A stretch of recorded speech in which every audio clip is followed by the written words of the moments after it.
और इस वक्त एक बड़ी खबर आंध्र प्रदेश के नेल्लूर से मिल रही है, वो आपको बता दें, जहां पूर्व मुख्यमंत्री और टीडीपी नेता चंद्रबाबू नायडू की रैली में भगदड़ मचने से 8 लोगों की मौत हो चुकी है, जबकि करीब 10 लोग ऐसे हैं जो इसमें जख्मी बताए जा रहे हैं। बताया गया कि चंद्रबाबू नायडू की सभा के दौरान कार्यकर्ताओं के बीच बहुत सारी भीड़ उमड़ी और इसी दौरान बताया गया कुछ कार्यकर्ताओं के बीच हाथापाई भी शुरू हो गई और जिसके बाद वहां भगदड़ मच गई।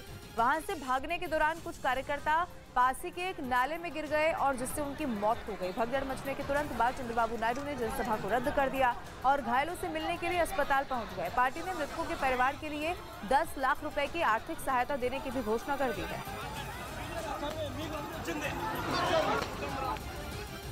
समय में पेट्रियट की तैनाती कर सकेगा। साथ ही यूक्रेन के विदेश मंत्री ने रूस के जंग खत्म करने की बात को एक बड़ा झूठ बता दिया। उन्होंने आरोप लगाया कि पुतिन तो जंग खत्म करने की बात कर रहे हैं जबकि उनकी सेना मिसाइलें बरसा रही है। यूक्रेन ने दावा किया कि आने वाले दिनों में रूस के हमले रुकेंगे नहीं बल्कि और तेज होंगे।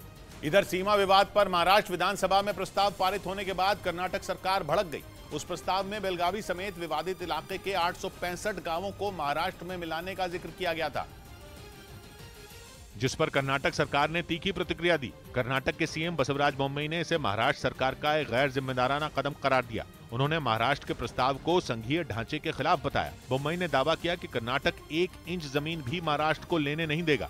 उधर पाकिस्तान का खैबर पख्तूनख्वा प्रांत उसके हाथों से निकलता दिख रहा है। ऐसा इसलिए क्योंकि ये प्रांत अफगानिस्तान और पाकिस्तान की सीमा पर बसा है, जो टीटीपी यानी तहरीके तालिबान पाकिस्तान जैसे कई आतंकी संगठनों का गढ़ है, जो आए दिन वहां के अलग अलग इलाकों में हमले कर रहे हैं। एक रिपोर्ट के मुताबिक पाकिस्तान इन दिनों चुनाव की वजह से अपनी सीमाओं की सुरक्षा को अनदेखा कर रहा है। इसका फायदा उठाते हुए आतंकी संगठन टीटीपी लगातार खैबर पख्तूनख्वा में मौजूद पाकिस्तानी सुरक्षा बल के जवानों पर हमले कर रहा है। इस इलाके में टीटीपी के अलावा गुल बहादुर समूह और इस्लामिक स्टेट खुरासान जैसे आतंकी संगठन भी एक्टिव हैं और पिछले साल इन आतंकी संगठनों ने वहाँ 165 से ज्यादा हमले किए थे और इन हमलों में 115 हमले अकेले टीटीपी ने अंजाम दिए थे। मतलब ये कि आतंकियों को हथियार की तरह इस्तेमाल करने वाला पाकिस्तान अपनी ही लगाई आग में झुलस रहा है। पिछले महीने 28 नवंबर को टीटीपी ने पाकिस्तानी सेना के साथ सीज फायर खत्म कर दिया था और पूरे पाकिस्तान में हमले तेज करने की धमकी तक दी थी।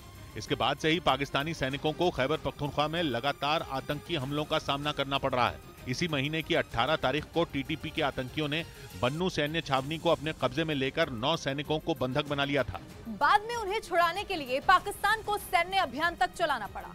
इसी तरह 20 दिसंबर को टीटीपी ने दक्षिण वजीरिस्तान में एक पुलिस स्टेशन पर धावा बोल दिया था और वहां से आतंकी हथियार लूटकर फरार हो गए थे।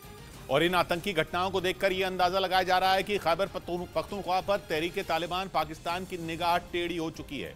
माना जा रहा है कि पाकिस्तान के ढीले रवैये की वजह से इस प्रांत पर आतंकियों का कब्जा हो सकता है।